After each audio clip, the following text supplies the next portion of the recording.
The morning mist clung to the castle walls like a living thing. Elara moved through it silently, her bare feet making no sound on the cold stone floors.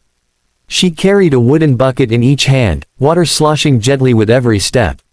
This was her routine. Wake before dawn, fetch water from the well, begin cleaning before anyone else stirred. She was Omega, the lowest of the low. In the hierarchy of the pack, she existed somewhere beneath notice, a shadow among shadows. Her quarters were in the basement, a narrow room with a single small window that looked out at ground level. Sometimes she would see boots walking past. Leather boots belonging to warriors. Silk slippers belonging to the high-born females. But never bare feet like hers. She was the only one who walked that way, unable to afford even the simplest shoes.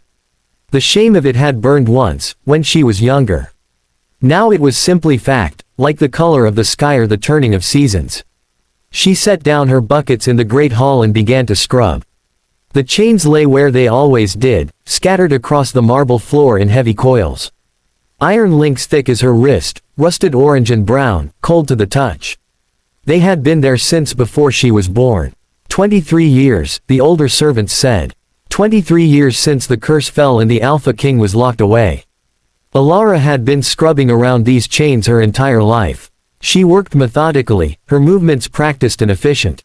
Dip the brush, scrub, rinse, move forward, dip the brush, scrub, rinse. The repetition was soothing, in its way. It kept her mind quiet. But today, the quiet was broken. A howl echoed through the castle, distant but clear, filled with such anguish that Elara's hands stilled on the brush. The sound seemed to carry through stone and wood, through the very air itself, wrapping around her heart and squeezing. She knew that sound. She had heard it countless times before, late at night when sleep wouldn't come and the darkness felt too heavy. The cursed king, trapped in the North Tower, calling out to a pack that had abandoned him. The other servants said he was mad. Dangerous. A beast that had forgotten its humanity. But Elara heard something else in that cry. Something she recognized because she felt it herself, every day, in the emptiness of her basement room and the silence of her solitary meals. Loneliness. She stood slowly, water dripping from her brush onto the clean floor. Her heart beat faster now, responding to something she didn't fully understand. An instinct. A pull. Before she could think better of it, before fear could take hold, she set down her brush and walked toward the stairs. The castle was vast, built in a time when the pack was strong and numerous. Now it felt hollow, too big for the small number of wolves who remained. Most had left after the curse, seeking other packs, other alphas.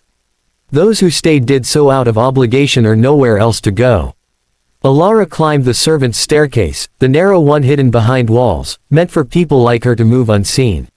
She climbed past the second floor where the remaining pack members slept.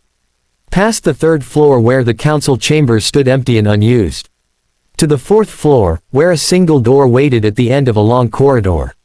No guards stood watch. There was no need. The curse itself was prison enough. Elara approached the door with her heart hammering against her ribs. She had never been this far up before. Had never dared. But something stronger than fear drove her forward now. That howl had reached inside her chest and found the lonely places there, had called to them. She pressed her hand against the wood. The door swung open. The room beyond was circular, taking up the entire tower. Windows lined the walls, tall and arched, letting in streams of golden morning light. The space should have been beautiful. Could have been beautiful. But it felt wrong somehow. Sad. And in the center of all that light and sadness stood the wolf. He was enormous. Bigger than seemed possible, his shoulders reaching higher than her head. His fur was black as midnight, shot through with threads of silver that caught the light. And his eyes. His eyes were amber, bright and burning, fixed on her with an intensity that stole her breath. For a moment, neither of them moved. Elara could feel the weight of his gaze, the intelligence behind it. This was no mindless beast. This was someone aware, someone present, someone trapped in a body that no longer fit. "Hello," she said softly. The wolf's ears twitched forward. He tilted his great head, studying her. She could see confusion in his expression, and something else. Surprise, maybe. As if he couldn't quite believe someone had come. "My name is Elara." She took a small step forward, her hands open and empty at her sides. "I've heard you crying at night.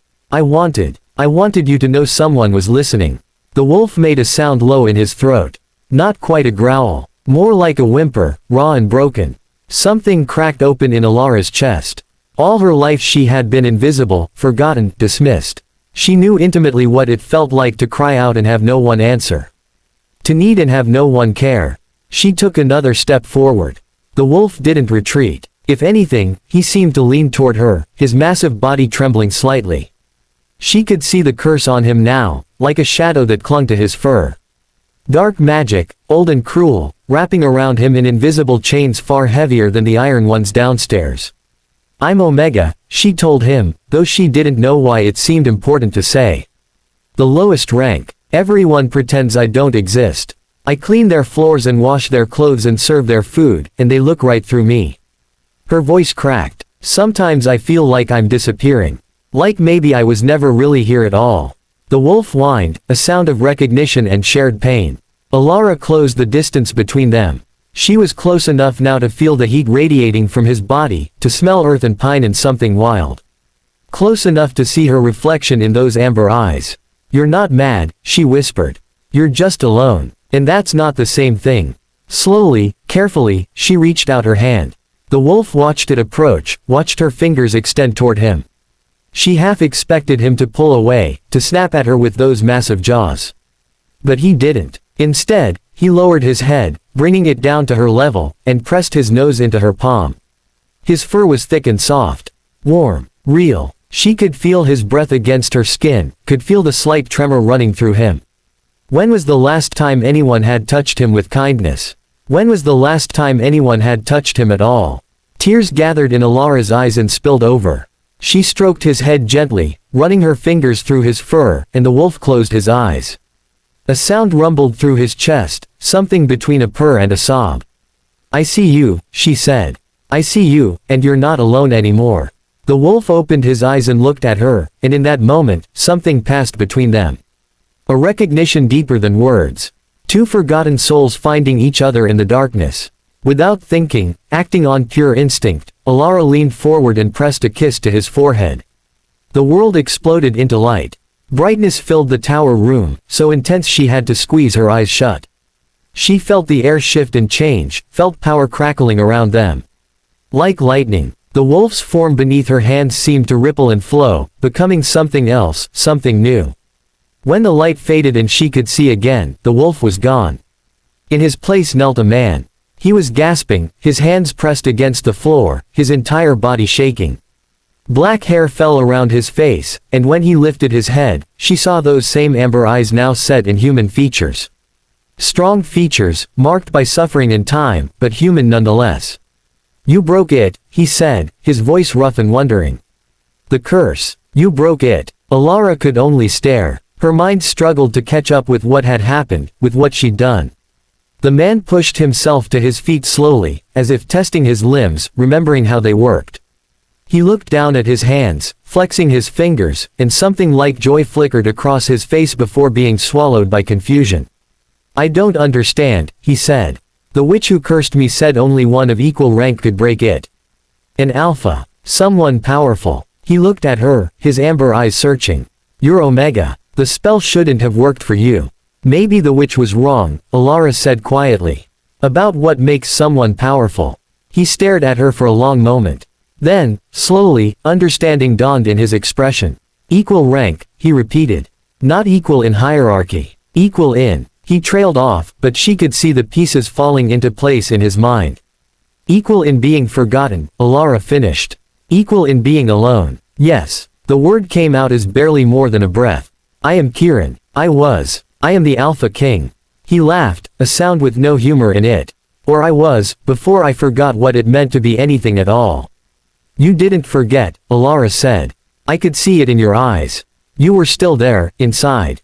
Because of you. Kieran took a step toward her, then hesitated, as if uncertain whether he was allowed. You came when no one else did. You saw me when everyone else looked away. His voice dropped to a whisper. Why? Elara thought about all the years of silence, all the meals eaten alone, all the nights spent wondering if anyone would notice if she simply stopped existing. She thought about that howl echoing through the castle, reaching into the empty spaces inside her. Because I understood, she said simply. Kieran's expression crumpled. In 2 steps he crossed the distance between them and dropped to his knees before her, bringing himself to her level. He took her hands in his, and she could feel how they trembled. I have been trapped for 23 years, he said. Conscious but unable to speak. Unable to shift. Unable to do anything but pace these rooms and howl my grief to walls that didn't answer. The pack elders wrote me off. My own warriors abandoned their posts.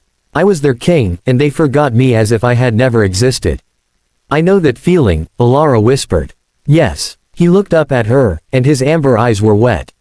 You do. That's why the curse broke for you. Not because of power or rank or birth. But because you understood what it meant to be truly, completely alone.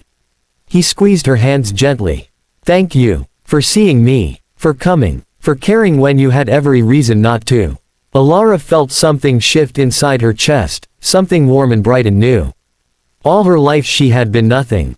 No one. A shadow moving through other people's lives. But Kieran looked at her like she was everything. What happens now? She asked. Kieran stood, pulling her up with him. Now I reclaim my place. Now I lead my pack again. He paused, his thumb brushing across her knuckles. But I will do it differently this time. The curse taught me something important. Rank and power mean nothing if they separate us from each other. If they make us forget our own humanity. He looked around the tower room, at the windows and the light, at the space where he had suffered for so long. I will rebuild this pack on different foundations, he said. On compassion. On seeing each other truly. On remembering that the lowest among us might hold the greatest strength. He turned back to her. Will you help me? Will you stand beside me as I do this? Elara's breath caught. I'm Omega, she said. The pack will never accept. The pack will accept what I tell them to accept, Kieran interrupted, but his voice was gentle. And I tell them this. The woman who stands before me broke a curse that defeated every alpha, every elder, every powerful wolf in this territory. She did it not with strength or magic, but with compassion. His hands tightened on hers. That makes her worth more than all their ranks combined. Tears spilled down Elara's cheeks again, but this time they were different. Not tears of loneliness or pain, but of something she had never felt before. Hope. Yes, she said. I'll help you. Kieran smiled, and it transformed his entire face, making him look younger, lighter. Then let us begin. They walked together from the tower, down the stairs, through the corridors. The castle was waking now, servants beginning their morning tasks, pack members emerging from their rooms. They stopped and stared as Kieran and Elara passed, their shock and confusion palpable. The Alpha King had returned. And he walked hand in hand with the forgotten Omega who had saved him. In the great hall, the chains still lay scattered across the floor. Kieran paused when he saw them, his expression darkening. But then he squeezed Elara's hand and smiled. Leave them, he said. As a reminder of what we were, and what we will never be again. Elara looked at the chains, at the rust and the weight of them. Then she looked at Kieran, at the man who had been cursed and forgotten, who had suffered and survived. No one should be forgotten, she said quietly. No, Kieran agreed. Never again. And in the golden morning light, with the castle waking around them and a new future stretching ahead, the forgotten Omega and the cursed king stood together. Two lonely souls who had found each other in the darkness. Two voices that had finally been heard. The shame that had defined Elara's life began to fall away, link by link, as heavy and as freeing as chains breaking. She was seen. She was valued. She was no longer alone. And neither was he.